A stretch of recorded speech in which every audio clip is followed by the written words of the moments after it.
Tous les dimanches, 1h-2h, Rothschild François Junior analyse, commente et vous aide à mieux comprendre les enjeux sociaux, politiques, économiques. Enjeux sur RFM 104.9 et sur rfmit.com. Un rendez-vous hebdomadaire pour traiter des grands thèmes de l'actualité quotidienne. 1h-2h, tous les dimanches. Enjeux avec Rothschild. C'est votre meilleur rendez-vous.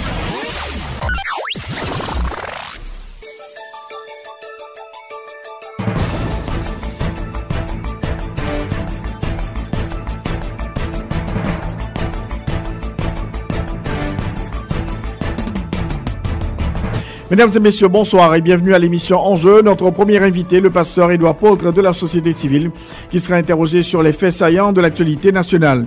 Notre deuxième invité, l'ambassadeur du Brésil à Port-au-Prince, Fernando Vidal, qui s'exprimera sur le départ prochain des militaires brésiliens de la MINUSTAH et de la situation des 80 000 Haïtiens qui vivent au Brésil.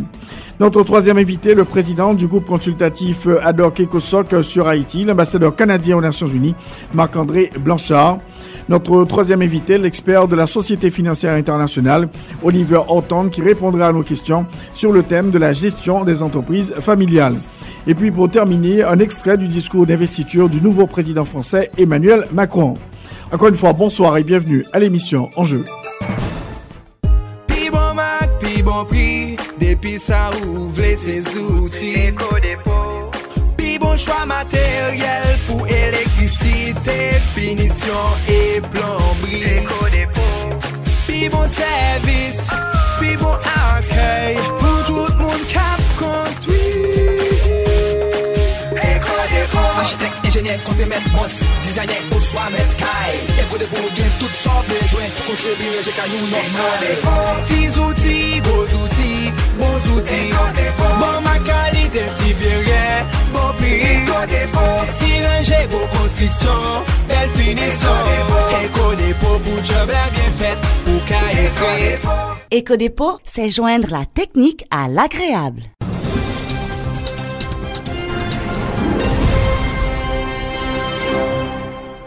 Vous suivez l'émission Enjeux, l'un des invités à notre émission aujourd'hui, le pasteur Édouard Poltre du CONAN, de la société civile. On va faire le point sur divers dossiers, notamment la question du carburant. Édouard Poltre, bonsoir et bienvenue à l'émission Enjeux. Bonsoir Rothschild et bonsoir à tous les auditeurs et auditrices de RFM, c'est un plaisir pour nous parler matin. Alors, Édouard Poltre, l'un des marqueurs, de l'administration Jovenel Moïse jusqu'à présent, c'est le lancement de la caravane du changement dans la région de l'Artibonite, plus précisément à Beaucosel, CEMAC, votre ville natale.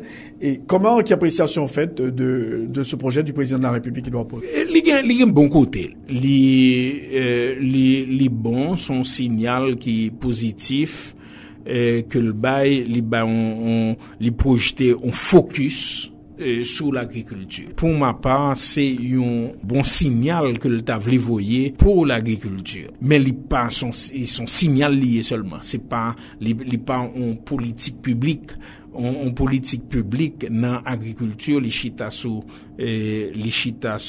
exploitation agricole, sous air exploité yo, les chita sous intrants yo, les chita sous semences, les chita sous qui disponibilité crédit et qu'on va joindre, c'est différents aspects ça yo qui pral rendre agriculture haïtienne nan plus compétitive par rapport aux agriculteurs dominicains qui fin envahi marché nous avec produits agricoles pa yo. Donc et nous penser que gen pile bon côté c'est signal là, mais gen pile mauvais côté c'est cob qui dépensé qui entouré des démarrage caravane ça.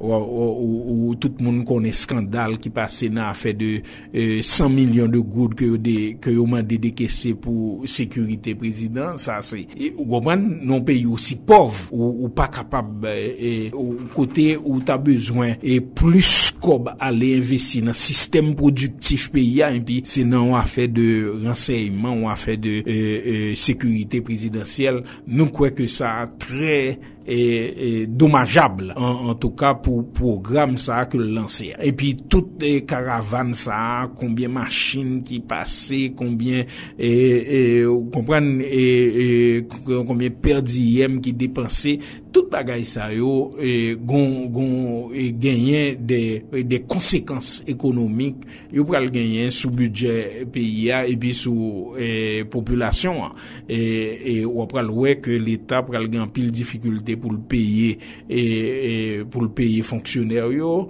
et déjà ouais ça cap passer dans éducation grève ici grève l'autre bord et talo pral ouais système santé apprend etc. Donc on nous tend pour nous ouais conséquences pral très grave pour économie pays.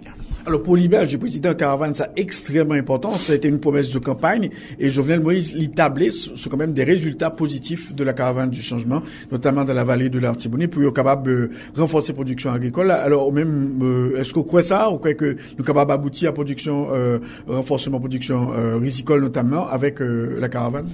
Oui, il est capable permettre une augmentation dans production agricole là, dans du riz en général, mais il pas suffit, Caravane n'a pas suffi non, parce que nous-mêmes dans dialogue l'année dernière nous font un forum sur exactement avec les exploitants agricoles dans l'Artibonite sur production du riz. Et c'est pas deux difficultés gain, il y a difficulté crédit, il y a difficulté intrant yo, semences et engrais, il y a difficulté irrigation qui gagne, il y a équipement, donc bon ensemble de défis qui pour relever et alors que nous t'ai pensé à un package que président Jovenel Moïse t'a pral mettait et sous production du riz, mais il y allait seulement avec de l'eau. Vous comprenez, il dit la travaille seulement sur de l'eau et puis sur des équipements. Vous comprenez, donc ça ne va pas suffire. Et il y a tout un ensemble de bagages qui t'est doué accompagner et Caravane. Une question que m'a posée dans l'initiative là, c'est question équipement yo. Président Préval te font paquet d'investissement déjà dans équipement agricole, mais ça ou pas sans gagote et équipement au premier panne yo gagné yo mettez à côté et parce que pas gagné prévision, pas gagné une structure de gestion des équipements qui fait moun nan vini li utiliser tracteur et puis li pas payer rien, li pas responsable rien, donc tracteur a vini il servi et puis qui est-ce qui peut le réparer? C'est normalement c'est exploitant agricole là qui pourta gon structuration de services ou bien d'équipement yo qui pourtait marcher avec Caravane. Li pas fait li gagner structure de crédit nous-mêmes depuis longtemps n'a parlé d'une banque de développement pour pays, une banque qui pour appuyer système productif que ce soit agricole, que ce soit n'importe quel domaine, tant que IDA il était fonctionné, t'es disponible longtemps. Jodi a nous pas une banque de développement ça pays exploitant agricole dominicain pendant que la prêté à 8% l'autre bord en République dominicaine là ou bien 10% ou bien 12% là et nous-mêmes exploitants agricoles en Haïti c'est 36 et 48% et vous comprenez donc et pas gagné comparaison véritable pour faire entre exploitants dominicains avec exploitants haïtiens, c'est toute bagaille ça nous quoi qui manquait à Caravane et président Moïse t'a doué réfléchir plus dans Caravane et peut-être retarder et en tout cas démarrage li pour permettre que toute bagaille ça qu'a mettre en place. Dans forum que nous t'ai fait l'année dernière avec exploitants agricoles et nous font résolution nous t'ai suggéré que l'État mettait une taxe sur du riz importé qui capable graduel vous comprenez c'est année ça yo mettait 5% sous lit et puis créer un fonds spécial avec comme ça c'est pas un comme qui pour rentrer dans caisse l'État et puis pour créer un fonds nan bay ça qui capable servir pour irrigation et exploitation agricole yo et dans vallée ou bien tout côté que yo produit du riz ou bien pour yo capable également font banque de développement, commencer initier une banque de développement, une banque agricole avec lui, de telle sorte que bagay là pour protéger pas protéger seulement producteurs agricoles là, pour protéger production, pour encourager production agricole et dans pays là, il faut qu'on joue avec taxation et la douane pour ou capable encourager producteurs yo pour produire, que ce soit du riz, que ce soit maïs, pois, etc.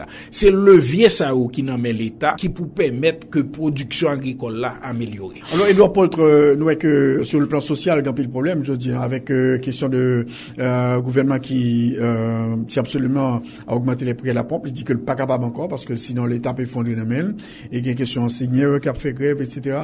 Donc tout d'abord sur la question du pétrole qui avait sur ça. Bon, et à vrai dire, sur le principe, moi pensais que tout le monde te comprenne et tout haïtien comprenne que nous-mêmes nous besoin l'État qui a fonctionné, nous besoin l'État qui est capable de fonctionner. Mais nous d'accord tout que sous principe pour augmenter gaz là, d'autant plus ça fait longtemps que yo pas gasoline a monté, enfin gaz là a monté et li sorti $30 qu'on y a moi crois que li monté jusqu'à $50. Donc prix gaz a monté et good là a dévalué, li nécessaire, tout le monde a comprendre que li nécessaire pour que l'État augmente gaz. Mais ça c'est li choquant que gouvernement là li proposer et niveau d'augmentation ça. Je crois que yo pas réaliste du tout. Yo tant coup de décideurs, c'est dans la lune yoye et puis yo comprendre que yo ka fait n'importe quoi dans prix gaz. Son situation explosive ou capable créer dans pays si yo maintenu décision yo pour yo monter gaz là niveau que yo mettel là. Moi-même moi crois que pour yo augmenter gaz là, négociation doit durer. Vous comprenez? Et il y a besoin élargir négociation tout parce que gaz c'est pas monde qui peut utiliser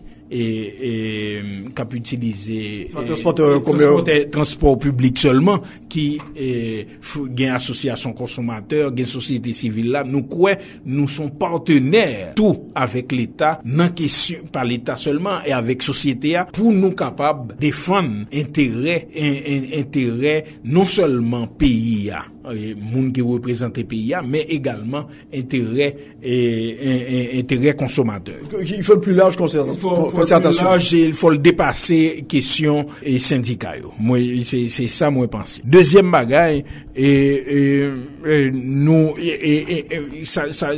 niveau donc de proposition l'État pour monter gaz de plus de 50%, li inapplicable. Et s'il continue à aller dans direction ça, nous croit que la pral créer de grands problèmes que lui-même li pas faire face à eux. La police a pas contenu ça pral passer pas un système sécurité là qui pour maintenir et ça pral passer dans pays si on aller appliquer niveau de augmentation ça. Augmentation faut l'État comprendre que li pral créer un gros problème dans pouvoir d'achat pays et population. Ce qui veut dire que moun yo y a pral gen moins scope dans poche yo pour yo faire face à besoin, que ce soit besoin en scolarité pour ti moun yo, donc li capable créer de gros problèmes sociaux en dans pays. L'école là gen doit pas fonctionner. C'est pas ti l'école seulement non, même gros l'école gen doit pas capable de fonctionner parce que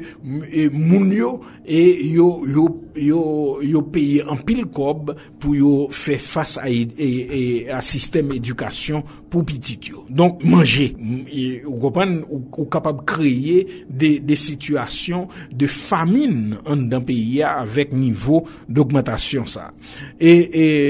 Donc s'il vous plaît, ça n'a dit gouvernement en nous raisonnable. Vous comprenez? En nous raisonnable. Deuxième bagay qui capable fait que augmentation, moun yo capable accepter augmentation, c'est si véritablement yo constaté que train de vie l'État a baissé. Vous comprenez?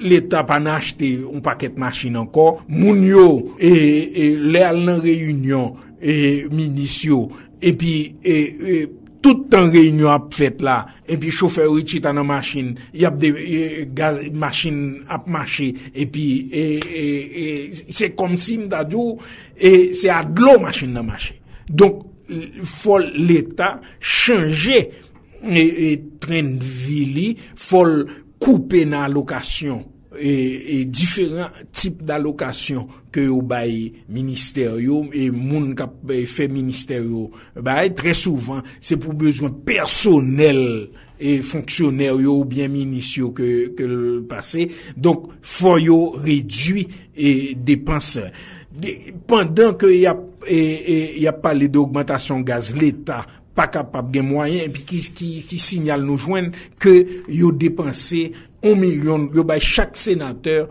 1 million de goud pour yo faire fête Pâques avec et 350 000 goud à chaque député.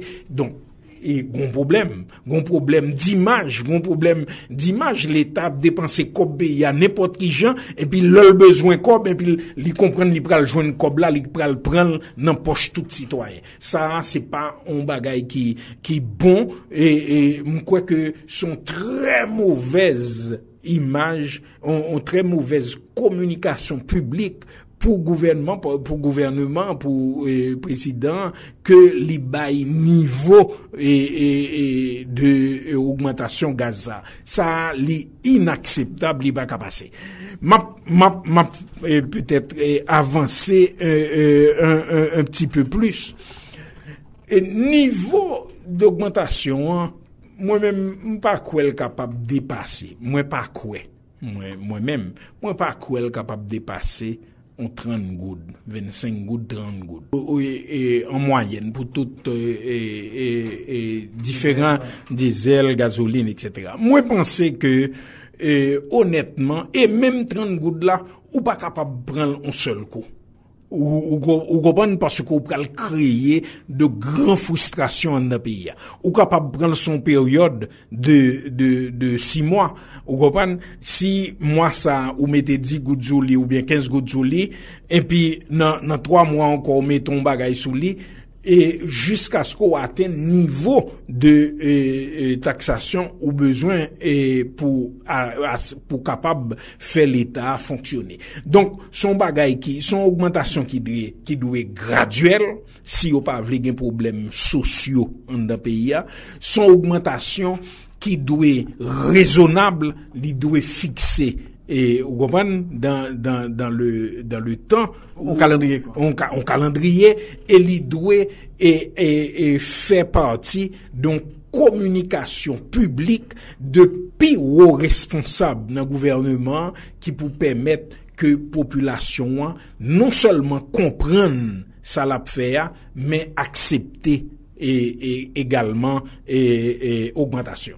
Donc, selon Mme Paul, si le gouvernement est quand même maintenu décision là, à savoir, et passer gasoline, gasoline, diesel, kérosène, il parlait de 116, maintenant, il va à 87, et on pense que le prix, ça va pas passer dans l'opinion? Non. S'il vient avec mode chiffre, ça, non, ça ne va pas passer. Et c'est pas seulement, chauffeur public, transport public. C'est tout le monde. Le gouvernement dit pas capable de gagner encore. Non seulement il gagne pas gagner, il a fait subvention. Non, s'il voulait mettre s'il voulait faire mandat li, vous comprenez? Si gouvernement voulait faire mandat li, vous comprenez? C'est pour le plus raisonnable que ça. Et Jean li voulait faire passer bagay là, li pas passer. Et il a pral joindre une grosse explosion sociale dans le pays si il maintenu décision. Même niveau où est 30 gouttes moins dia, son niveau qui pour faire graduellement. Il est capable de faire sur 3 mois, il est capable de faire sur 6 mois, mais son bagage chaque mois et pour prendre la même population ou deal ou comment faut une pédagogie qui accompagne et faut un processus de communication qui accompagne et augmentation prix gaz. L'autre question, dossier, nous voyons que le professeur entre en grève justement, des augmentations salaires, pas augmentation salaire et paiement d'arriéré, et également meilleures conditions de travail. Et donc là, vraiment, nous en face en crise sociale. Nous, en crise sociale, là. Nous, en crise, parce que crise, ça a toujours l'attend. C'est pas qu'avec avènement et Jovenel Moïse seulement. Crise sociale, là, toujours là. Et l'homme moun maton dans question politique yo connaît qui gens pour manage question ça et c'est ouais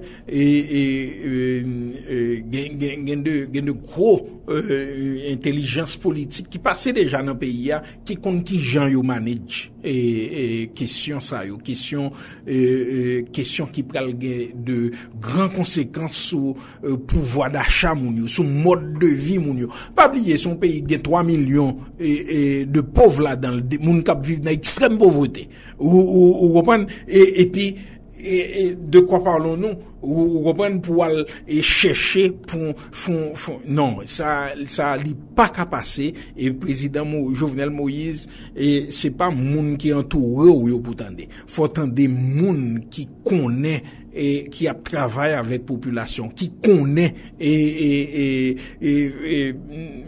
difficulté et souffrance moun yo pas quoi l'irraisonnable gens yo présenté question augmentation gaz c'est pas une affaire arithmétique liée c'est monter un produit aussi stratégique et important que gaz c'est pas une opération ou pas arithmétique liée son opération ligain arithmétique là-dedans mais c'est pas une opération exclusivement arithmétique son opération politique son opération sociale c'est les marcher avec et avec la communication et avec la pédagogie il pas qu'à fait j'en a fait là. Concernant le professeur, comment capable de résoudre le problème ça, parce que ce sont problème qui est extrêmement grave, le gouvernement dit pas de cob, il pas laisser payer dans le prochain budget, donc pas de cob. Bon, ça sont un gros problème, et puis nous en fin année scolaire, quoi que son bagage, alors ça qui gagne, c'est que, c'est ça, oui, fausse communication publique là. Si le gouvernement te dit, nous a fait 3 ans, nous pas acheter machine. N'a fait 1 an, 2 ans, représentation pays n'a diminué de 75%. Vous comprenez? De sorte que ou capable et dégager ressources pour ou capable payer professeur arriéré avec bagaille ça t'a permettre que professeur au touché ça t'a permettre qu'on crée une confiance dans pays on confiance on respect ou comprendre mais ou même train de vie ou continuer payer et fonctionnaire yo même quantité et cob yo allocation yo même bagaille et moi crois que c'est sous chiffre ça yo pour yo jouer pas un pouvoir son pouvoir faut capable gain levier dans main parce que personne pas très lourd pour venir président personne pas très lourd pour venir ou comprendre investir dans politique ou venir investir dans politique là parce qu'on non capable parce que politique là c'est aussi ça c'est pas la jouissance seulement c'est aussi la responsabilité qu'on gagne pour sortir avec peuple de tel point pour aller à tel point nous croyons que jodia profil politique ça yo nous pas gagner yo ou pas dans la tête de l'état c'est des moun qui pour al prendre leçon ou reprendre qui gens yo capable manage on l'état surtout on l'état côté qui gagne tellement de défaillance tellement de déficit public ou comprendre et ça me capable fini pour me dire c'est que c'est pas une menace m'pa faire gouvernement menace vous comprenez nous sommes partenaires également pour le gouvernement mais s'il montait gaz là niveau que le dit et même s'il mettait 50 gouttes sous lui la pral gagne de grandes difficultés difficulté pour fonctionner parce que pays a après exploser dans meni. Alors, merci beaucoup, Pasteur Edouard Poltre, d'avoir été l'un des invités à notre émission aujourd'hui pour débattre de ces questions sociales et politiques qui affectent aujourd'hui le pays. Merci beaucoup. Ok, merci aussi, Rothschild.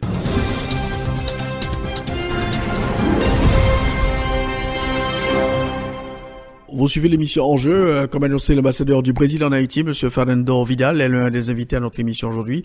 On va parler de la coopération entre le Brésil et Haïti, et aussi parler de la MINUSTAH. Monsieur l'ambassadeur, bonsoir et bienvenue à l'émission Enjeu. Merci beaucoup, bonsoir. C'est un plaisir d'être avec vous de nouveau. Je crois qu'on avait été déjà au passé et je suis à votre disposition. Alors, monsieur l'ambassadeur, donc, on réalise cette interview dans un contexte du départ annoncé des troupes du Brésil qui sont en Haïti depuis 2004. Donc, les troupes du Brésil qui vont partir avant le mois d'octobre prochain, qui marque la fin définitive du mandat de la ministre des Nations Unies pour la stabilisation en Haïti. Comment cette décision a-t-elle été accueillie au Brésil? Je crois que c'était déjà espéré ça au Brésil parce que on savait que la MINUSTAH a déjà commencé il y a quelques années un processus de relèvement. C'était seulement une question de savoir quelle serait la date finale, mais surtout quand la MINUSTAH a fait 10 ans en Haïti, le débat au Brésil s'est intensifié en ce qui concerne la nécessité de sortir d'Haïti. Je crois que c'était un peu espéré. Ça, ce n'est pas du tout une surprise pour le Brésil. Alors, comment ça va se passer pour le retrait des troupes du Brésil d'Haïti? Est-ce que ça a déjà commencé? Comment ça se passe, monsieur l'ambassadeur? Le Brésil a déjà préparé le 26e contingent militaire qui arrive maintenant pour préparer le relèvement. Le 25e s'en va et le 26e arrive pour préparer ce processus, cette transition qui va finir le 15 octobre 2017. Et j'ai l'impression qu'il espère pouvoir avoir tout fini avant même la date limite du 15 octobre.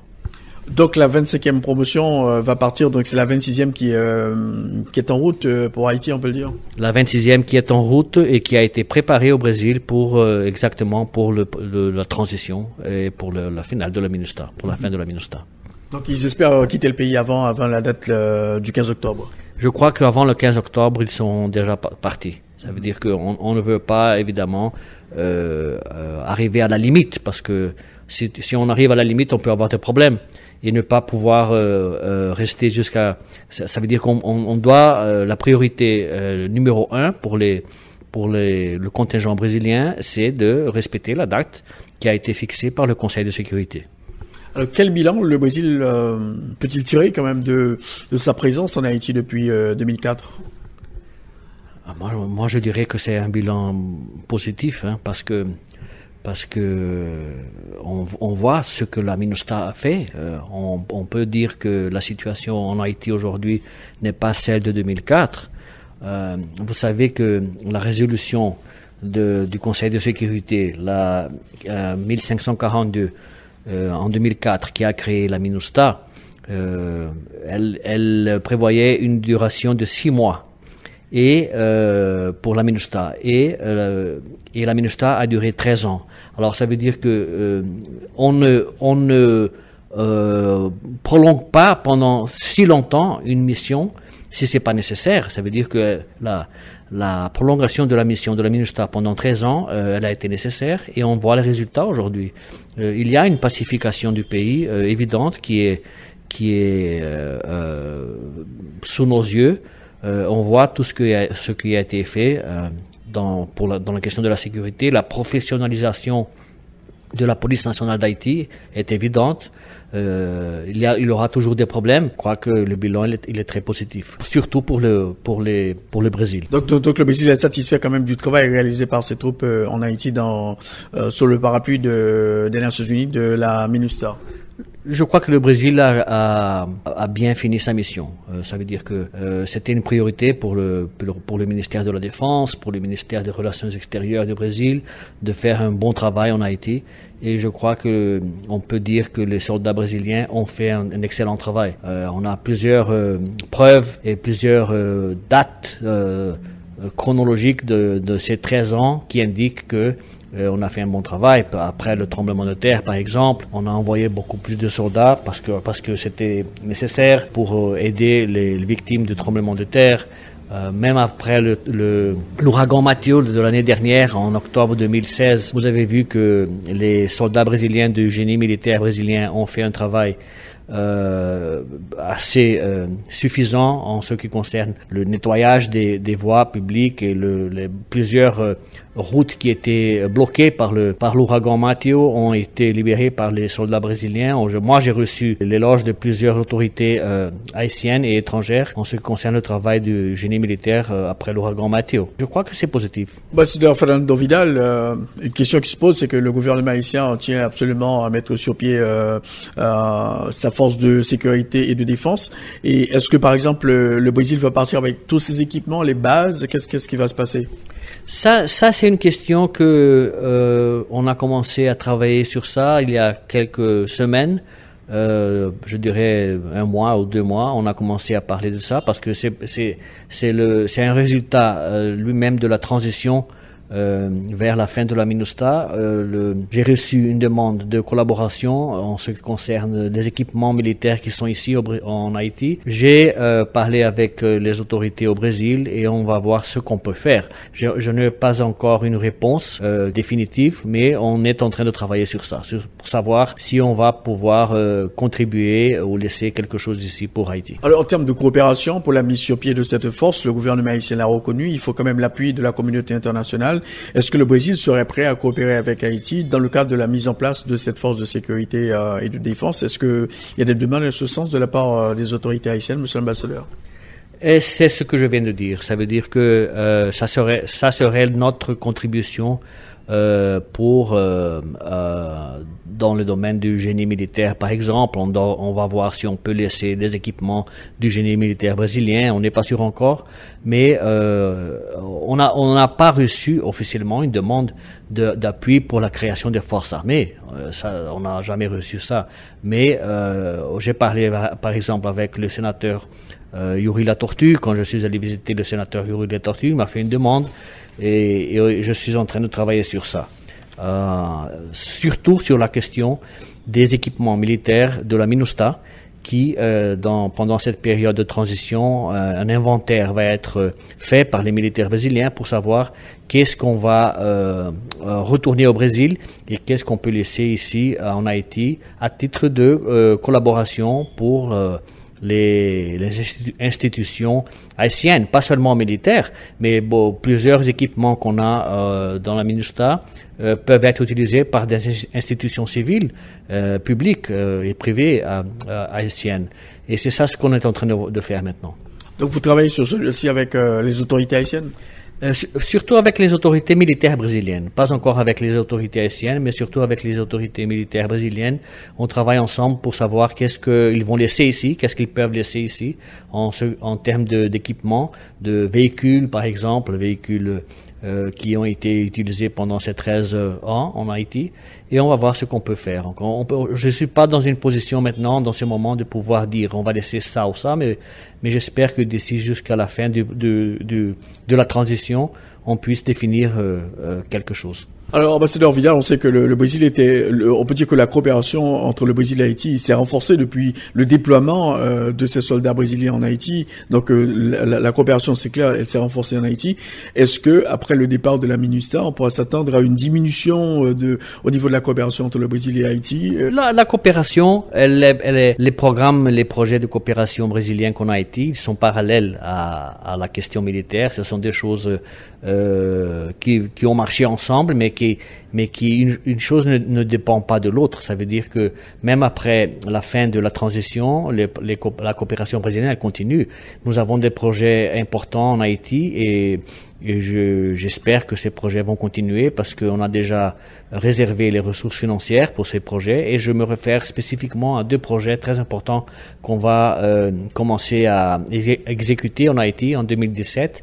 C'est le projet de l'appui au ministère de la Santé publique et le projet de création d'un centre de formation professionnelle. Et on a déjà, ce sont des projets qui vont compter avec des ressources du FRH, qui veut dire, le FRH, c'est le Fonds de reconstruction d'Haïti qui a été créé après le tremblement de terre à l'ONU à New York. Le Brésil a été le premier pays à annoncer la donation d'une quantité pour ce fonds, et c'est avec ces ressources financières qu'on va pouvoir exécuter ces deux importants projets de coopération en Haïti. Donc le lancement de ces projets, vous dites que ce sera pour 2018 ? Pour moi, non. On espère qu'on puisse commencer maintenant en 2017. La semaine prochaine, on va recevoir ici une délégation du ministère de la Santé du Brésil qui vient parler justement avec les autorités haïtiennes de ce projet de la santé. Et à la fin du mois de mai, on va recevoir une délégation aussi du Brésil pour parler de l'autre projet de la formation professionnelle. J'ai l'impression que les autorités haïtiennes ont décidé de localiser ce projet à la ville de Lekay, ce qui est très important parce que ça sera notre contribution pour cette ville qui a été si frappée par l'ouragan Mathieu de l'année dernière. Et c'est ça ce que j'ai à dire. On a deux importantes délégations brésiliennes qui vont arriver ce mois de mai pour parler de ces deux projets. Quels sont les autres chantiers dans lesquels le Brésil travaille en Haïti? Aussi dans le domaine de l'agriculture, on a des projets, mais ce sont des projets plus petits, je dirais, mais ce sont des projets importants. On a un projet dans le domaine de la cantine scolaire et un projet aussi de appui à des agriculteurs aussi au sud du pays, la ville de Nip. Mais ce sont des projets en ce qui concerne les ressources financières. C'est plus petit, mais c'est la contribution du Brésil à l'agriculture en Haïti aussi. Alors, concernant l'agriculture, le président de la République, Jovenel Moïse, vient de lancer ce qu'il appelle la caravane du changement, du développement de la vallée de l'Artibonite. Jovenel Moïse qui insiste beaucoup sur la question, il faut qu'Haïti recouvre sa souveraineté alimentaire. Et en termes de coopération, est-ce que il y a quand même des possibilités de coopération avec le Brésil dans ce secteur, monsieur l'ambassadeur? Toujours il y a, parce que le Brésil, il a une expérience assez importante dans le domaine de l'agriculture. On a des institutions publiques qui sont très importantes au Brésil et qui ont une expérience internationale aussi très importante. Je me réfère par exemple à une compagnie brésilienne publique qui s'appelle Embrapa, qui a une expérience internationale, qui collabore avec le ministère des Affaires étrangères dans plusieurs pays. Je suis sûr qu'Embrapa est déjà venu en Haïti plusieurs fois pour commencer et exécuter des projets dans le domaine de l'agriculture. On a aussi l'intention de monter un projet dans le secteur des eaux, dans le secteur hydrique. Ça, c'est l'intention du gouvernement brésilien de pouvoir peut-être cette année annoncer quelque chose dans ce domaine-là. Donc la caravane du changement, donc si le président de la République fait appel au Brésil en termes de coopération, vous pensez que le Brésil va pouvoir répondre? On peut toujours essayer de commencer quelque chose dans ce domaine. Si le président de la République nous demande, on peut voir qu'est-ce qu'on peut faire. C'est très important de dire que malgré toutes les difficultés qu'on voit en Haïti et au Brésil aussi, parce que vous savez qu'on a une question budgétaire au Brésil qui n'est pas très confortable, mais le plus important de tout ça, c'est de dire que le compromis de long terme du Brésil avec Haïti, il est là, et on a toujours la disponibilité d'essayer d'aider Haïti en ce qu'on puisse aider. On a nos difficultés aussi, mais on peut voir si on a dans un domaine ou dans un autre domaine la possibilité de organiser un projet de coopération. Et par exemple, ce projet dans le domaine des ressources hydriques, c'est une possibilité qu'on essaie de commencer cette année. Mais on est disponible toujours pour voir ce qu'on peut faire avec Haïti. Alors, monsieur l'ambassadeur, concernant la situation des dizaines de milliers d'Haïtiens qui vivent au Brésil, qu'est-ce qu'on peut dire de l'état dans lequel évoluent ces Haïtiens qui sont partis pour le Brésil depuis plusieurs années? Donc, ils sont combien à peu près aujourd'hui? Je dirais qu'ils sont à peu près entre 80 et 90 000 Haïtiens au Brésil aujourd'hui. La plupart de ces Haïtiens se sont établis au sud du Brésil, dans les États au sud du Brésil, São Paulo, Rio Grande do Sul, Santa Catarina.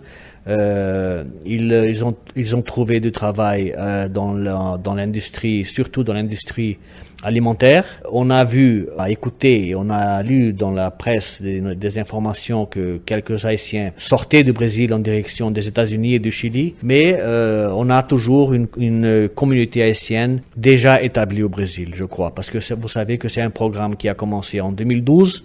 On a fait beaucoup d'efforts ici à l'ambassade pour pouvoir octroyer des visas permanentes aux Haïtiens qui voulaient aller au Brésil. On continue à faire ça aujourd'hui, mais pas d'une façon si grande comme il y a 2 ou 3 ans. Et je crois on peut dire qu'on a déjà au Brésil une communauté haïtienne qui est partie déjà de la nation brésilienne, qui est une nation multinationale de plusieurs nations qui forment la nation brésilienne. Et je crois on peut dire que Haïti fait partie de ce groupe maintenant. Ils sont très bienvenus au Brésil. Alors, comment ils vivent ces Haïtiens qui sont au Brésil? Vous parlez de 80 000 Haïtiens qui sont actuellement au Brésil. On a des informations que ils se sont je dirais qu'après une période initiale un peu instable en ce qui concerne les Haïtiens qui sont arrivés au Brésil, parce que les premiers qui sont arrivés, ils avaient des difficultés de s'adapter. Évidemment que c'est pas très facile, même que la langue qu'ils puissent apprendre à parler la langue brésilienne, mais il y a toujours des difficultés de s'installer et d'arriver à un pays qui n'est pas très connu par eux et tout ça. Mais je dirais que maintenant, après une période de 5 ans, parce que ça fait 5 ans déjà qu'on a commencé ce programme ce programme migratoire spécifique pour Haïti, moi je dirais que maintenant ils sont déjà, comment je peux dire, ils ont beaucoup plus de stabilité au Brésil maintenant, parce qu'ils sont déjà là, ils sont déjà arrivés. Les gens qui arrivent maintenant, ils sont déjà reçus par ceux qui sont déjà là au Brésil. Ça veut dire que les Haïtiens qui sont déjà au Brésil, d'une façon ou d'une autre, ils nous aident au gouvernement brésilien, parce que ils reçoivent les Haïtiens qui viennent d'arriver. Et je crois que c'est une question qui est déjà, définitive. On ne parle plus d'un groupe considérable haïtien qui arrive au Brésil avec d'énormes difficultés, comme c'était le cas au début du programme. On a déjà un groupe assez important d'Haïtiens, surtout dans les États du sud du Brésil, mais un peu partout aussi. Moi, je viens d'arriver de Brasilia, qui est une ville qui est de la capitale dans le centre-ouest, et là-bas aussi, il y a une communauté haïtienne importante. Ça veut dire que les Haïtiens se sont établis un peu partout, dans le nord du Brésil, à Manaus, qui est une ville très connue par les Haïtiens. Ils se sont adaptés à la société brésilienne. Évidemment que je veux pas être utopique de dire que tout va bien, que tout le monde a des emplois. Ben évidemment que c'est pas comme ça, parce qu'on a une crise économique au Brésil. On a 12 millions de personnes sans travail, et c'est possible, beaucoup possible que une partie de ces Haïtiens fassent en compte des difficultés au Brésil. Je veux pas dire que tout va très tout est magnifique pour les Haïtiens, mais je pourrais dire que la plupart de ces 80 000 Haïtiens, ou un peu plus que ça, ou un peu moins que ça, ils se sont établis, ils ont déjà rencontré un peu de stabilité.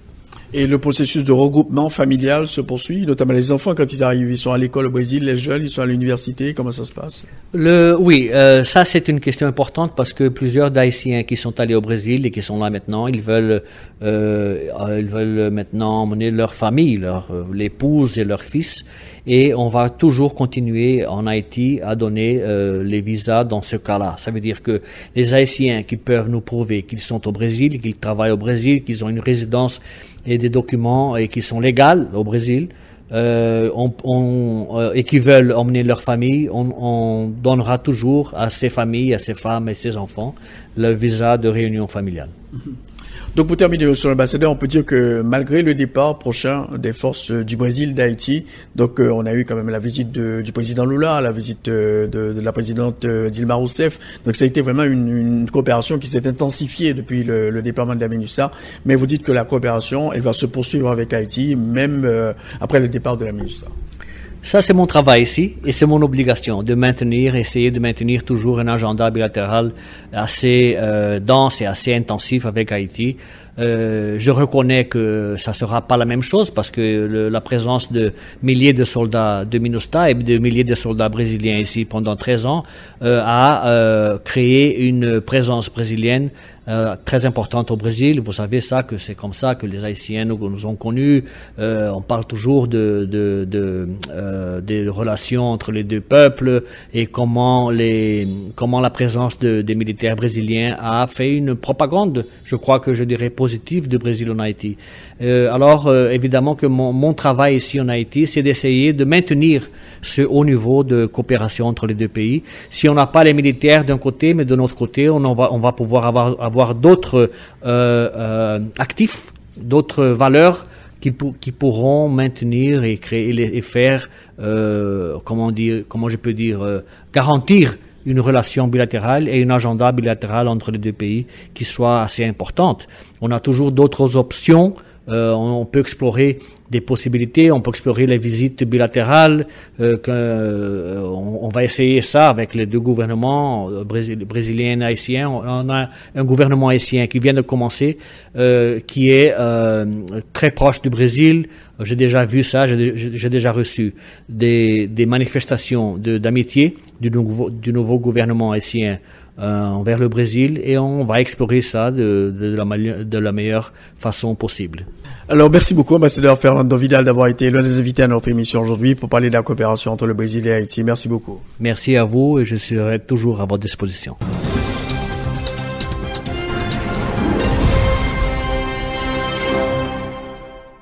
Alors, comme nous avons avec nous l'ambassadeur Marc-André Blanchard, qui est le chairman du groupe ECOSOC, qui est le bras économique, si je peux m'exprimer ainsi, des Nations Unies, qui est actuellement en visite en Haïti. Ambassadeur Blanchard, bonsoir. Bonsoir, ça me fait plaisir d'être avec vous. Alors, vous êtes en Haïti, juste avant de parler quand même de l'objectif de votre visite, situez-nous le contexte dans lequel l'ECOSOC a été mis sur pied par les Nations Unies, le Conseil économique et social. Parlez-nous en gros du travail que vous effectuez au sein du groupe ECOSOC. En fait, le comité que je préside est un comité aviseur au sein de la Commission économique et sociale des Nations Unies qui avise les Nations Unies, les instances des Nations Unies sur les questions économiques et sociales. Alors, vous savez, les Nations Unies, on dit toujours qu'il y a 3 piliers aux Nations Unies. Il y a la sécurité, il y a le développement et les questions de droits humains. Et on est sur le pilier surtout du développement. Donc là, vous êtes en Haïti, vous avez rencontré le président de la République et des membres du gouvernement. Quelle était la teneur, si vous voulez, de cette rencontre, les grands points discutés lors de cette rencontre avec le président de la République? En fait, le président de la République nous a fait part de ses priorités et gouvernementales, des priorités de son équipe, des défis aussi. Il a été vraiment extrêmement candide et transparent quant aux défis auxquels il faisait face. Et je dois vous avouer que quand on regarde les priorités gouvernementales et quand on les compare aux priorités qui sont mises de l'avant par l'agenda 2030, qui est un agenda développé par les 193 pays membres des Nations Unies, qui a été adopté en septembre 2015, qui comporte 17 objectifs de développement durable à atteindre pour l'année 2030. Quand on compare les priorités gouvernementales avec ces objectifs-là, il y a beaucoup de points communs. Et ça nous a beaucoup, ça nous encourage beaucoup, ça nous donne beaucoup d'espoir parce qu'on se dit les efforts qui sont déployés par la communauté internationale à travers le monde coïncident et quand on regarde les efforts qui sont nécessaires pour accomplir l'agenda du président, il y a beaucoup de points en commun. Il y a un alignement des astres qui est fait et qui nous donne beaucoup d'espoir quant aux résultats concrets qu'on pourra obtenir à Haïti au cours des prochaines années. Alors, vous aviez rencontré d'autres secteurs, le secteur de la société civile, le secteur politique. Qu'est-ce qu'ils vous ont raconté, qu'est-ce qu'ils vous ont dit en ce qui concerne la situation à laquelle fait face aujourd'hui Haïti? En fait, on a rencontré des gens de certaines entreprises, de certaines les chambres de commerce, de la société civile, de la mission de la MINUSTAH. Et ce qui ressort, c'est qu'il y a une certaine urgence d'agir. Les besoins sont extrêmement grands. Que, en fait, tous s'entendent pour dire que l'espoir, le fait qu'il y ait eu des élections qui qu'on a traversé la période électorale avec succès, avec un nouveau président, avec un nouveau gouvernement qui a été nommé, avec une certaine célérité et un plan gouvernemental qui est clair. Alors, voilà une opportunité d'agir. La clé du succès, selon nous, repose par le fait que le leadership du développement doit reposer sur les épaules du gouvernement haïtien et que la communauté internationale doit inscrire ses démarches, ses activités, l'allocation de ses ressources à l'intérieur de ce plan-là. Et alors, quand on entend ce que les gens d'affaires nous ont dit sur certaines, par exemple, certains des défis qu'ils ont identifiés dans la communauté d'affaires, mais on a entendu les mêmes défis évoqués par le président Moïse. Quand on voit certains des défis qui nous ont été aussi identifiés par la représentante du secrétaire général, il y en a beaucoup de ces défis-là qui ont été repris par le président Moïse hier. Alors, ça nous donne beaucoup d'espoir parce que le constat est le même et il y a une assez grande un assez grand consensus sur les solutions qui doivent être mises de l'avant et je pense que là, maintenant, c'est le temps d'agir pour tout le monde. Alors, ambassadeur Blanchard, le président de la République, Jovenel Moïse, il insiste beaucoup sur la question du renforcement de la production nationale. Il a lancé ce qu'on appelle la caravane du changement. Et dans quel secteur, comment, selon vous, on pourrait appuyer ce mouvement, ce projet du président de la République pour qu'Haïti puisse recouvrer sa souveraineté alimentaire, notamment en renforçant, boostant la production nationale? En fait, cet effort de la caravane du changement est extrêmement original et je salue le président pour avoir lancé cette idée-là. L'agriculture, et quant à moi personnellement, si je m'exprime, c'est ce que j'ai pu observer au cours des 36 dernières heures à Haïti, l'importance de l'augmentation de la production agricole, tant pour en fait la sécurité alimentaire des gens et l'autonomie alimentaire des Haïtiens, mais aussi pour l'emploi à Haïti.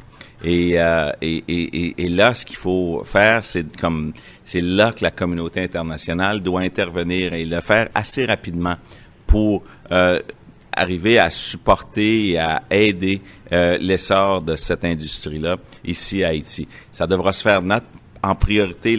Les premiers qui doivent contribuer à cet essor-là sont les Haïtiens et les Haïtiennes qui doivent répondre à l'appel de leur président, mais aussi la communauté internationale qui doit venir faire ce qu'on peut faire.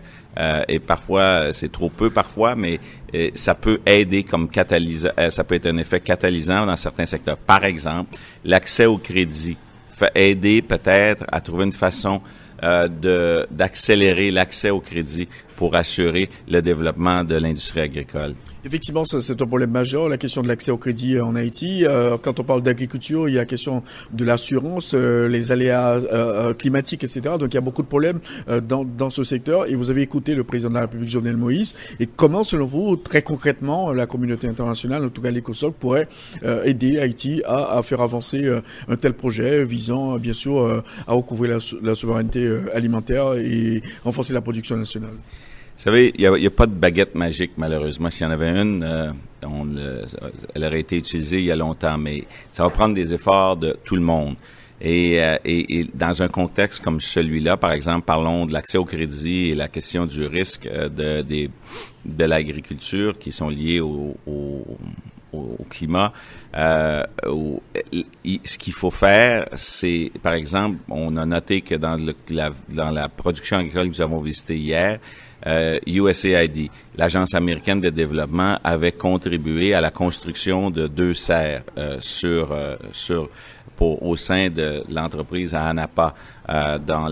Et là, ce qu'il faut faire, c'est multiplier, nous assurer qu'il y ait plus d'agences gouvernementales, d'agences d'aide au développement international qui s'intéressent à cet aspect-là du développement d'Haïti, pour qu'il y ait d'autres exemples comme ceux-là quand nous reviendrons pour notre prochaine visite, qu'il y ait eu une multiplication de ces bonnes histoires. Et vous savez, c'est une chose à la fois et lorsqu'elles sont toutes additionnées ensemble, qui réussissent à faire une différence. Et pour attirer les investissements, il y a quand même beaucoup de choses à faire aussi du côté d'Haïti. Est-ce que cette question a été évoquée avec le président Jovenel Moïse, le gouvernement?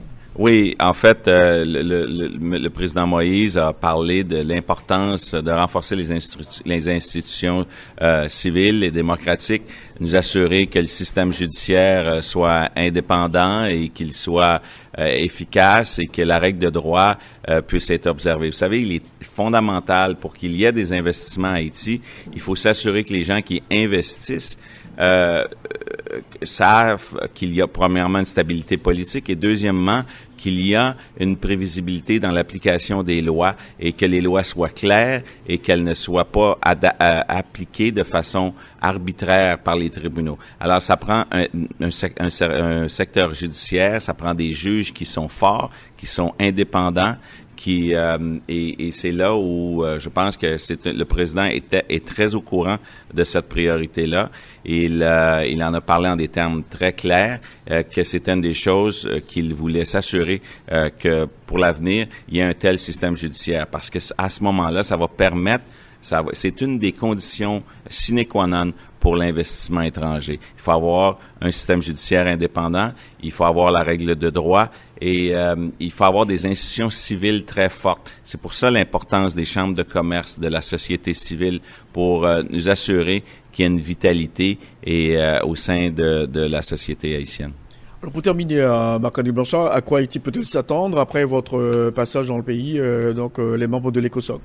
En fait, nous allons faire rapport à New York et ce qui risque de ressortir de notre rapport de façon claire, c'est que voilà, c'est le temps d'agir en Haïti et il y a une opportunité et il y a une urgence d'agir, il y a une opportunité, les as sont bien alignés. Maintenant, il faut faire des choses concrètes et il faut travailler sous le leadership du gouvernement haïtien. On sait que les fonds sont rares au niveau de la communauté internationale. Il y a un nouveau secrétaire général des Nations Unies, donc le message sera très fort. Vous allez passer le message?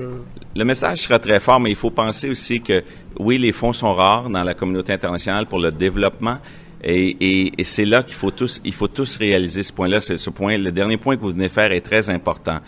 L'aide au développement se fait parfois il n'y aura pas d'augmentation prévisible des budgets d'aide au développement dans un avenir rapproché. Il y a d'autres besoins à travers la planète qui sont très grands. C'est pour cette raison-là qu'il est si important qu'il y ait des investissements privés et qu'on fasse les choses différemment qu'on ne l'a fait dans le passé. Parce que il faut faire ça non seulement à Haïti, mais aussi dans tous les pays en voie de développement à travers le monde. Parce que dans des pays comme le Canada, les États-Unis et ailleurs, il y a pas un appétit très grand pour augmenter l'aide au développement. Alors, il faut le faire différemment. Mais on a des investisseurs canadiens qui peut-être devraient connaître plus les opportunités d'investissement à Haïti et qui, eux, pourraient être intéressés à venir ici. Et c'est le travail d'efforts, ce sont les efforts comme les nôtres en ce moment, comme le comité pour lequel je préside, qui a un travail de partager cette information-là quand on revient à New York et moi quand je retourne au Canada. Merci beaucoup, ambassadeur Marc-André Blanchard, d'avoir été notre invité aujourd'hui. Merci beaucoup. Merci, ça m'a fait grand plaisir.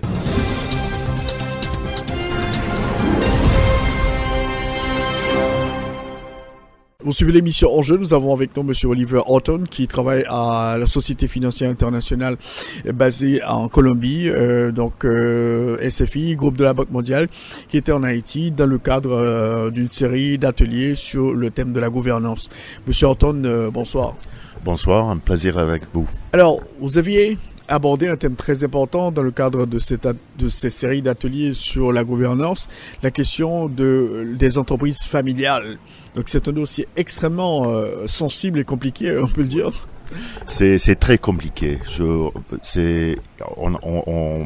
Les entreprises familiales ont les défis de toutes les entreprises et à la fois aussi les complications de faire partie de la famille. Mais il y a vraiment des systèmes sur le côté de l'entreprise, mais aussi sur le côté de la famille qui peuvent vraiment aider aux familles et aux entreprises pour dépasser ces défis. Alors, à travers le monde, il y a beaucoup d'entreprises familiales. On a une idée statistique? On dit que entre 75 et 90% des entreprises au niveau mondial sont des entreprises familiales. Et ce n'est pas seulement dans les économies émergentes, mais aussi dans les pays occidentaux. On a presque les mêmes statistiques. Alors vraiment, les défis qu'elles ont les entreprises familiales haïtiennes sont très similaires aux défis des entreprises familiales en Afrique, en Europe, aux États-Unis, en Asie aussi. Alors pourquoi c'est compliqué d'avoir une entreprise familiale? Pourquoi c'est compliqué la gestion, etc., côté administration? Pourquoi c'est compliqué?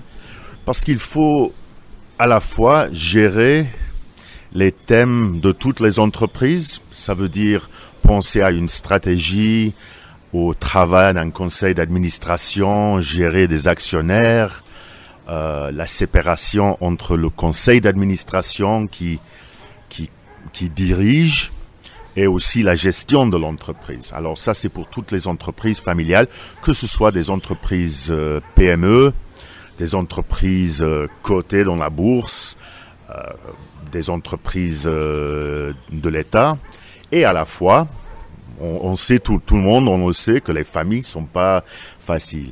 Alors, c'est compliqué, mais ça doit pas être difficile. Alors les familles, spécialement quand on arrive à la deuxième et la troisième génération, normalement il faut que ces familles réfléchissent, qu'ils pensent et ils se préparent pour des questions difficiles. Et c'est pas une surprise. Alors, on sait, tout le monde, on a tous des familles. Il faut gérer les relations et gérer spécialement les attentes des membres de la famille, non seulement les membres de la famille qui travaillent dans l'entreprise, mais aussi les attentes et les relations avec les membres de la famille qui ne font pas partie de l'entreprise. Alors, on parle d'un concept de fragmentation générationnelle qu'on arrive à la troisième génération. Alors, tout est possible, mais seulement il faut se préparer. Donc il y a le syndrome de la troisième génération, parce que, comme vous le dites, et c'est remarqué aussi, quand on arrive à la troisième génération, il y a toujours des problèmes. Parfois, les entreprises disparaissent. Oui, on a vu des statistiques au niveau mondial que 3% des entreprises familiales atteignent la troisième et quatrième génération. Alors, c'est vraiment, je crois que la raison, toutes les raisons sont différentes, mais je crois que la raison principale, c'est à cause de ne pas se préparer avant pour les transitions et les thèmes de succession entre les générations. Vous aviez développé et parlé de ce qu'on appelle la confédération des cousins. Vous pouvez élaborer un peu?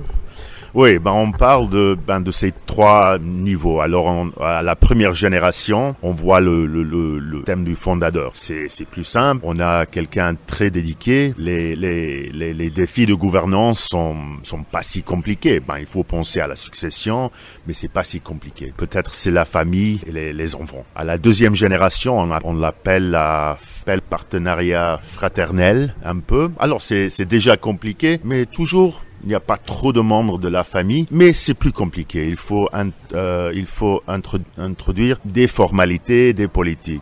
À la troisième génération, à la confédération des cousins, vraiment, on commence à avoir les membres de la famille qui a des attentes, mais ils veulent pas travailler dans la famille. Peut-être ils dépendent des dividendes pour leur qualité de vie. Et aussi, les familles sont un peu plus, il n'y a plus de conflits entre les familles. Alors, c'est pour ça, je crois, pour pas se faire face et se préparer avant et gérer les attentes, spécialement au niveau des cousins et cette génération. Alors, mais c'est pas tout mauvais. Alors, si on se prépare et on forme des politiques, non seulement au niveau de l'entreprise, mais aussi dans la famille, qui paraît un peu bizarre. On a plein de gens qui nous disent on va pas régler la famille, c'est une famille. Mais vraiment, c'est pour se préparer une question de gérer les attentes. Parce qu'effectivement, au niveau des entreprises, il y a des membres de la famille qui travaillent et d'autres qui dépendent des dividendes.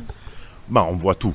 On voit les membres de la famille qui travaillent comme leur emploi dans la famille. On a peut-être ceux qui font partie d'un conseil d'administration. Alors, c'est peut-être pas un travail si intense, mais c'est important. Et aussi, on a les membres de la famille qui n'ont rien à voir avec l'entreprise, mais ont des attentes de recevoir des dividendes. Alors, on a vu plusieurs fois partout dans le monde. C'est peut-être un cas un peu extrême, mais cousin qui n'a rien à voir avec l'entreprise, qui a reçu des dividendes chaque année pour maintenir sa qualité de vie. Et un an, le PDG de l'entreprise, peut être quelqu'un de la famille, décide qu'on va pas déclarer les dividendes cette année parce qu'on a besoin de réinvestir. Alors, si on n'a pas géré les attentes et officiellement avec des politiques et une préparation, ça n'a pas vraiment mené à des situations très difficiles. Alors, à mon avis, l'importance, c'est de parler de ces choses,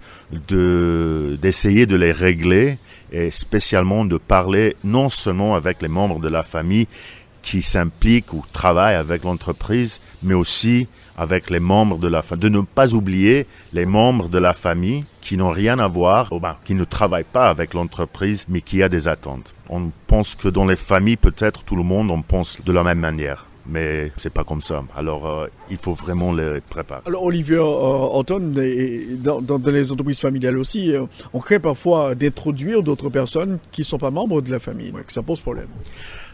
Ça pose des problèmes, mais aussi ça peut être la solution. Alors on voit, et j'aime pas généraliser, mais on voit spécialement à la 3e génération l'idée d'inviter par exemple un PDG ou un senior management team pour gérer l'entreprise. Ça peut éviter un peu les difficultés, par exemple de choisir entre mes enfants qui va être le prochain. Alors avec beaucoup de familles, on parle d'introduire des gens externes pour préserver la viabilité et la durabilité de l'entreprise, qui leur paraît de temps en temps, ça leur paraît être une contradiction parce que vous commencez à introduire des externes à la 3e génération, ils pensent que c'est le début de la fin de l'entreprise, mais en effet, en général, ça peut vraiment assurer la durabilité de l'entreprise. Alors c'est une option considérée, mais c'est pas un travail facile pour le nouveau PDG externe avec les pressions qui viennent de la famille aussi. Parce que ils avaient un mode de vie dans l'entreprise. Voilà. Et l'identité aussi de la famille où par exemple, on voit beaucoup de cas où le PDG, qui est le fondateur, peut-être, c'est très difficile pour lui ou pour elle pour se retirer de le business. Alors vraiment, c'est très de parler, de se préparer et de pas éviter les questions difficiles. Quel conseil vous pourriez prodiguer aux entreprises familiales haïtiennes pour éviter que ces entreprises tombent en faillite ou bien atteignent la 4e génération?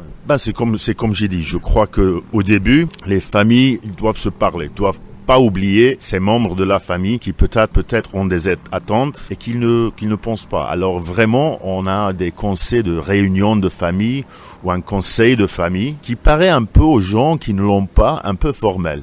Pourquoi on va faire ça pour gérer les thèmes de famille? Mais vraiment, je crois que, et spécialement à ce niveau de la 3e génération, il faut vraiment unir la famille et parler des politiques, des principes qui s'appliquent à l'entreprise. Par exemple, ça peut régler les thèmes comme l'emploi dans la famille, que c'est pas que n'importe quel enfant va avoir un travail dans l'entreprise. Peut-être ils ont des politiques qu'il faut aller étudier plusieurs années, chercher d'expérience dans autre entreprise avant de revenir, mais c'est pour que ce soit clair, que les membres de la famille, ils savent comment ça fonctionne, les politiques de dividendes. Alors, parler en famille, former des politiques de famille pour gérer les attentes, mais à la fois, au niveau de l'entreprise même, la gouvernance d'entreprise plutôt que la gouvernance de famille, il faut penser à un conseil d'administration qui vraiment ajoute valeur, avec à mon avis, un peu d'indépendance, la présence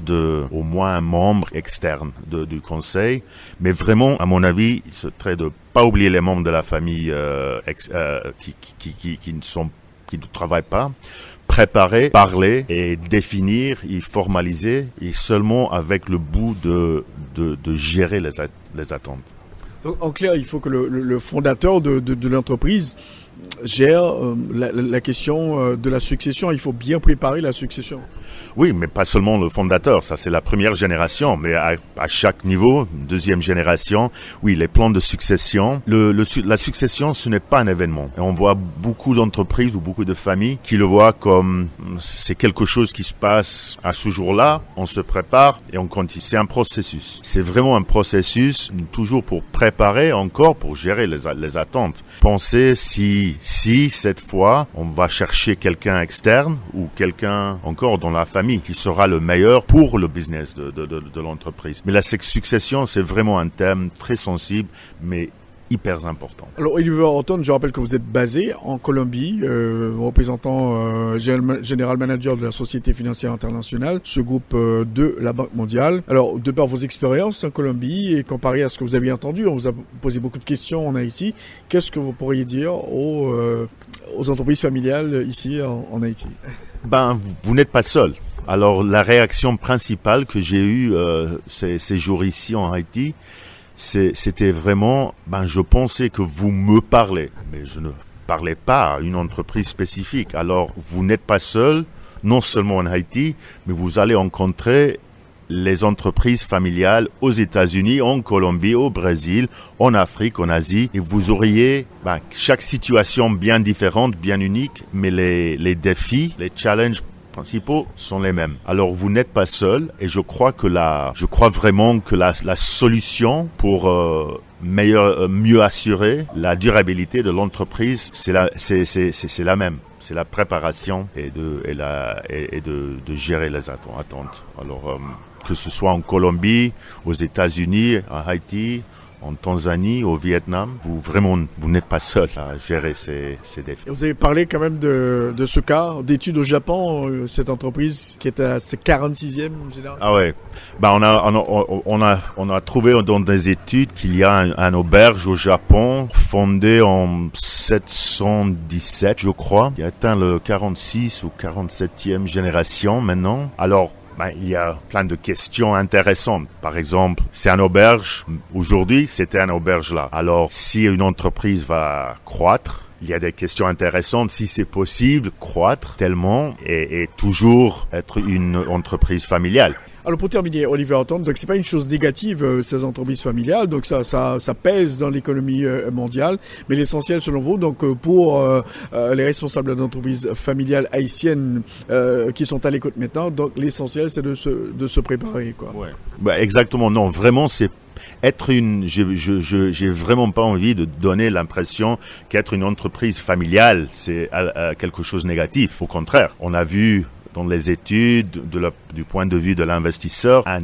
tas des avantages d'une entreprise familiale en comparaison avec les entreprises non familiales. Par exemple, on voit une vision long terme plus conforme aux intérêts d'un investisseur, une dédication, la transmission des valeurs de la famille à l'entreprise, à un niveau qu'on ne voit pas si fort dans les entreprises non familiales. Alors vraiment des avantages très très forts, mais seulement avec des complications qu'il faut gérer. Merci beaucoup, Oliver Horton. Je rappelle que vous êtes General Manager de la Société financière internationale basée en Colombie. Merci beaucoup. Et vous étiez en Haïti dans le cadre de cet atelier organisé sur la gouvernance par la Banque centrale et la Banque mondiale. Merci beaucoup. Merci à vous.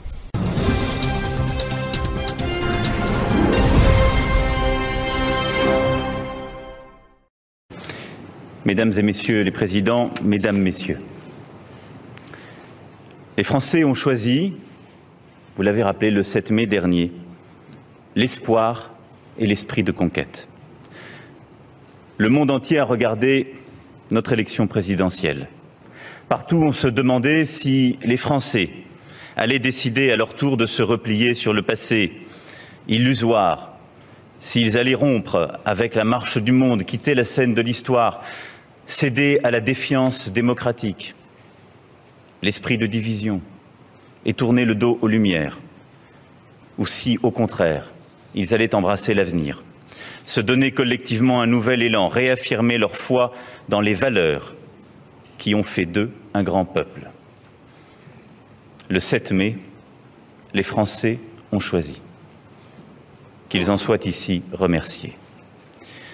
La responsabilité qu'ils m'ont confiée est un honneur dont je mesure la gravité. Le monde et l'Europe ont aujourd'hui plus que jamais besoin de la France. Ils ont besoin d'une France forte et sûre de son destin. Ils ont besoin d'une France qui porte haut la voix de la liberté et de la solidarité. Ils ont besoin d'une France qui sache inventer l'avenir. Le monde a besoin de ce que les Françaises et les Français lui ont toujours enseigné. L'audace de la liberté, l'exigence de l'égalité, la volonté de la fraternité. Or, depuis des décennies, la France doute d'elle-même. Elle se sent menacée dans sa culture, dans son modèle social, dans ses croyances profondes. Elle doute de ce qui l'a fait. Voilà pourquoi mon mandat sera guidé par deux exigences. La première sera de rendre aux Français cette confiance en eux, depuis trop longtemps affaiblie. Oh, je vous rassure, je n'ai pas pensé une seule seconde qu'elle se resterait comme par magie le soir du 7 mai. Ce sera un travail lent, exigeant, mais indispensable. Il m'appartiendra de convaincre les Françaises et les Français que notre pays, qui aujourd'hui semble mis à mal par les vents parfois contraires du cours du monde, porte en son sein toutes les ressources pour figurer au premier rang des nations.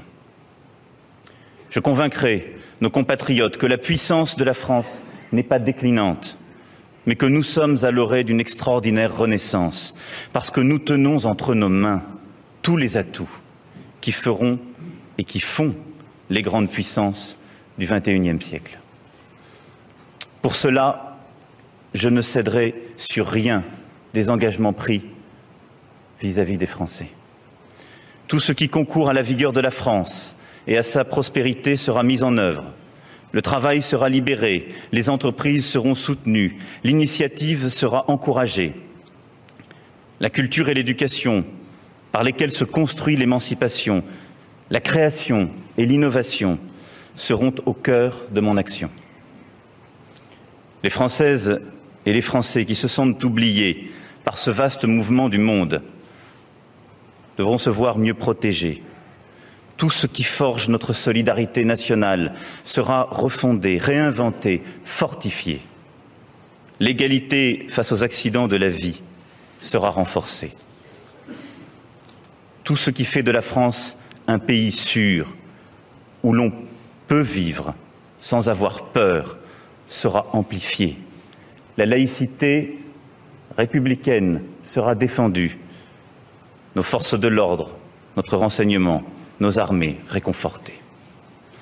L'Europe dont nous avons besoin sera refondée et relancée car elle nous protège et nous permet de porter dans le monde nos valeurs. Nos institutions, décriées par certains, doivent retrouver aux yeux des Français l'efficacité qui en a garanti la pérennité. Car je crois aux institutions de la Ve République et ferai tout ce qui est en mon pouvoir pour qu'elles fonctionnent selon l'esprit qui les a fait naître. Pour cela, je veillerai à ce que notre pays connaisse un regain de vitalité démocratique. Les citoyens auront voix au chapitre, ils seront écoutés. Dans ce combat, j'aurai besoin de chacun. La responsabilité de toutes les élites, politiques, économiques, sociales, religieuses, de tous les corps constitués de la nation française, sera appelée. Nous ne pouvons plus nous réfugier derrière des usages ou des habitudes parfois hors du temps. Nous devons retrouver le sens profond, la dignité de ce qui aujourd'hui nous rassemble. Agir de manière juste et efficace pour notre peuple.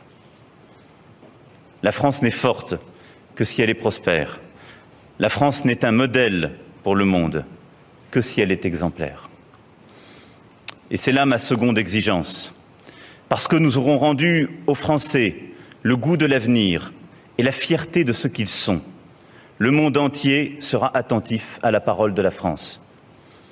Parce que nous aurons su dépasser ensemble nos craintes et nos angoisses. Nous donnerons ensemble l'exemple d'un peuple sachant affirmer ses valeurs et ses principes, qui sont ceux de la démocratie et de la République. Les efforts de mes prédécesseurs en ce sens ont été remarquables et je veux ici les saluer. Je songe au général de Gaulle, qui œuvra pour redresser la France et lui rendre son rang dans le concert des nations. Je songe à Georges Pompidou, qui fit de notre pays une puissance industrielle majeure.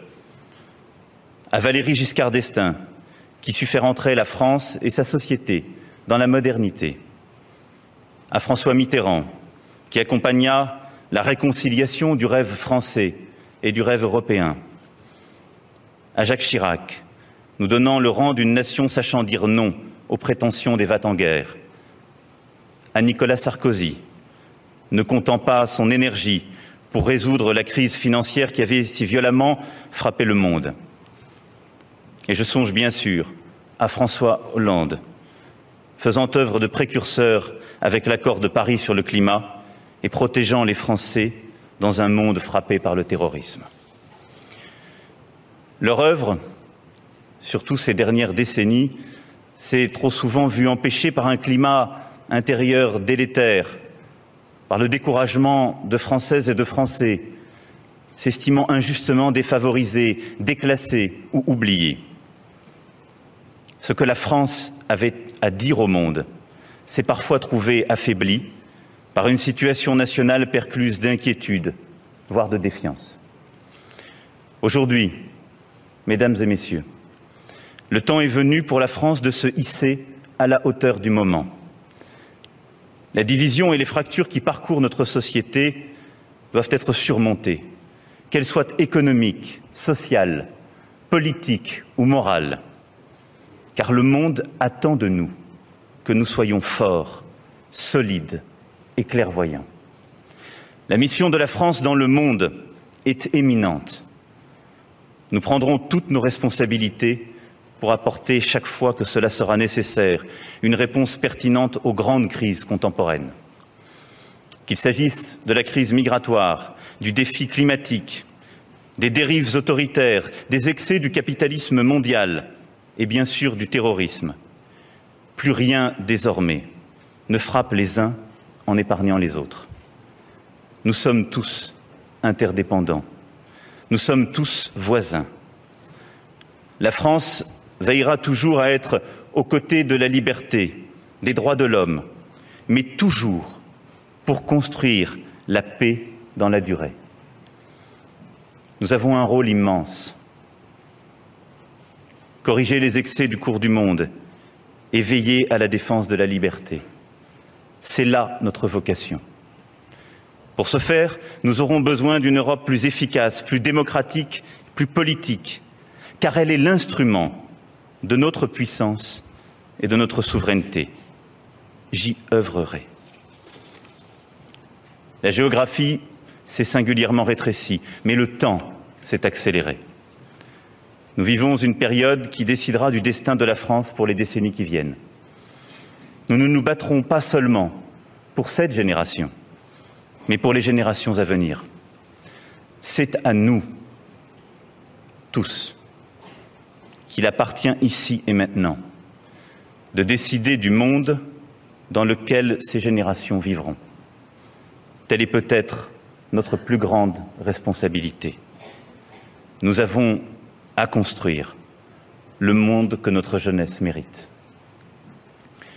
Je sais que les Françaises et les Français, en cette heure, attendent beaucoup de moi. Ils ont raison, car le mandat qu'ils me confient leur donne sur moi le droit d'une exigence absolue. J'en suis pleinement conscient. Rien ne sera concédé à la facilité, ni au compromis. Rien n'affaiblira ma détermination. Rien ne me fera renoncer à défendre en tout temps et en tout lieu les intérêts supérieurs de la France. J'aurai, dans le même temps, la volonté constante de réconcilier et rassembler l'ensemble des Français.